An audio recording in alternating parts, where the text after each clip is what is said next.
तुर्की Ukraine को drone दे रहा है और रूस से ऊर्जा आयात भी कर रहा है। तुर्की नेटो का सदस्य भी है और ब्रिक्स समिट में भी जाता है। तुर्की इसराइल का खुलकर विरोध भी करता है और सीरिया में अमेरिका समर्थित कुर्द बलों पर हमला भी करता रहा है। तुर्की के राष्ट्रपति रेसिप तैयप अर्दोआन इन सभी चीजों को एक साथ मैनेज कर रहे हैं, फिर भी ट्रंप उनसे नाराज नहीं है।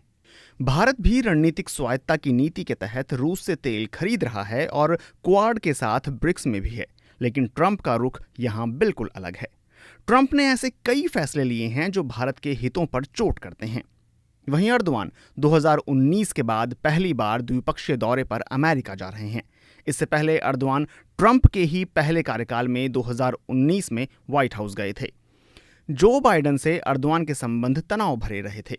वहीं ट्रंप पहले भी अर्दोआन की तारीफ करते रहे हैं और राष्ट्रपति बनने के बाद भी उन्होंने अर्दोआन को अपना दोस्त और बेहतरीन नेता बताया।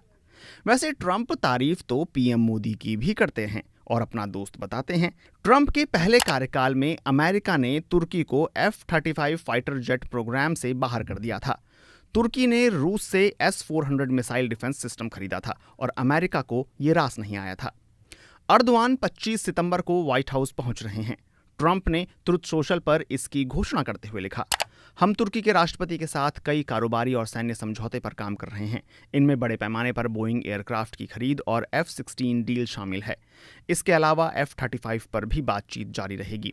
हम उम्मीद कर रहे हैं कि सारी चीजें सकारात्मक रहेंगी। सवाल उठता है कि ट्रंप भारत की तरह अर्दोआन को लेकर इतने सख्त क्यों नहीं हैं। तुर्की दुनिया भर में अपनी खास लोकेशन की वजह से काफी अहम मुल्क है।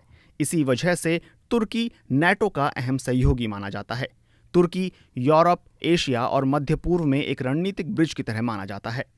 दिल्ली स्थित जवाहरलाल नेहरू यूनिवर्सिटी के पश्चिम एशिया अध्ययन केंद्र में प्रोफेसर अश्विनी महापात्रा कहते हैं कि तुर्की जहां स्थित है उसकी उपेक्षा नेटो नहीं कर सकता है। इसीलिए अर्दोआन की मनमानी को भी नेटो बर्दाश्त करता है। भारत के साथ ऐसा नहीं है। अगर ट्रंप को लगता कि भारत को नाराज करना अमेरिका के हक में नहीं है तो 50% टैरिफ कभी नहीं लगाते। तुर्की में महंगाई तेजी से बढ़ी है। ऐसे में ऊर्जा की कीमत और बढ़ी तो असंतोष बढ़ सकता है। इसीलिए ये व्यवहारिक नहीं लगता कि तुर्की रूस से ऊर्जा आयात बंद करने के अनुरोध को स्वीकार करे। जवाहरलाल नेहरू यूनिवर्सिटी के पश्चिम एशिया अध्ययन केंद्र में ही प्रोफेसर रहे AK पाशा कहते हैं कि अगर रूस के खिलाफ पश्चिमी देश एकजुट होते हैं तो नेटो में तुर्की की सबसे अहम भूमिका होगी। वो कहते हैं अर्दोआन ने EU और अमेरिका दोनों के दबाव को एक साथ झेला है। इसके बावजूद उन्होंने किसी के सामने हथियार नहीं डाले। अर्दोआन ने वही किया जो तुर्की के हित में था। ट्रंप का सत्ता में आना अर्दोआन के हक में जाना ही था। ट्रंप फैमिली का इस्तांबुल में कारोबार भी है। ब्लूमबर्ग ने अपनी एक रिपोर्ट में लिखा है, तुर्की अमेरिका के साथ एक नया ऊर्जा समझौता करने की तैयारी कर रहा है। तुर्की कमोडिटी और डिफेंस डील के जरिए अमेरिका से संबंध मजबूत करने की तैयारी में है। नए समझौते में तुर्की अमेरिका से ज्यादा LNG खरीदने का वादा कर सकता है। निक्केई एशिया से अमेरिका के एक पूर्व सैन्य अधिकारी रिच ऑड्जन ने अर्दोआन की विदेश नीति के बारे में कहा था, तुर्की के पास चौतरफा बैलेंसिंग मैकेनिज्म है।